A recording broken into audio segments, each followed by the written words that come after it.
গাজা অভিমুখে রওনা দেওয়া গ্লোবাল সুমুদ ফ্লোটিলার মানবাধিকার কর্মীদের আটকের পর এভাবেই নির্যাতন চালাচ্ছে ইসরায়েল। দুহাত পেছনে বেঁধে মাথা মাটিতে নুইয়ে রেখেছে তাদের। সে সময় মানবাধিকার কর্মীদের নিয়ে উপহাস করতে দেখা যায় ইসরায়েলের জাতীয় নিরাপত্তা মন্ত্রী বেন গভিরের। এর ভিডিও সামাজিক যোগাযোগ মাধ্যম এক্সে প্রকাশ করেছেন খোদ নিজেই। תן לי אותם לעוד הרבה זמן.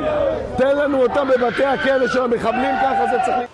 গাজার ফিলিস্তিনিদের কাছে ত্রাণ পৌঁছে দিতে গেল 14 মে তুরস্কের মারমারিস বন্দর থেকে 50টির বেশি নৌযান নিয়ে ভূমধ্যসাগরে রওনা দেয় অন্তত 426 জন, যেখানে অংশ নেন 39টি দেশের কর্মীরা।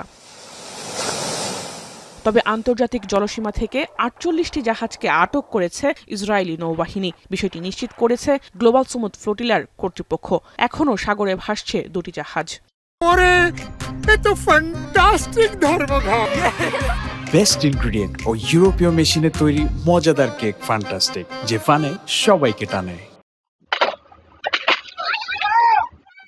নৌবহর থেকে আটক কর্মীদের সঙ্গে ইসরায়েল যে অমানবিক আচরণ করছে তার নিন্দা জানিয়েছে জাতিসংঘ।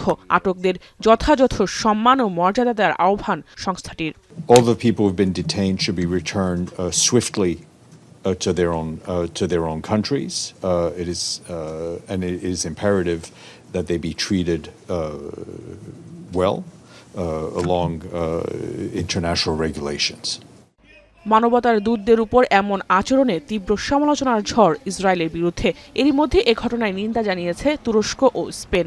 ব্যাপক বিক্ষোভ হয়েছে ইতালি, গ্রিস ও পাকিস্তানে। দ্রুত সুমুদ ফ্লোটিলার কর্মীদের মুক্তির আহ্বান জানিয়েছে তারা। मैं पाकिस्तानी जो है वो हुकूमत से रिक्वेस्ट करूँगा कि वो इंटरनेशनली इसको प्रोटेस्ट करें और अक़वाम मुत्तहिदा से और इंटरनेशनल जो अथॉरिटीज़ हैं, जो कम्युनिटीज़ हैं, उनसे भी जो है वो रुजू करें और जो है वो प्रेशर डालें इजराइल की रियासत पे che जो है वो साथ के साथ दीगर जितने भी कारकुनान हैं उन सबको रिहा किया जाए। È arrivata la notizia che la flottiglia è stata attaccata nuovamente dall'esercito israeliano.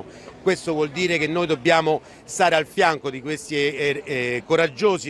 Che vogliamo, il popolo di questo paese vuole che venga rotto ogni tipo di rapporto e ogni tipo di accordo con Israele.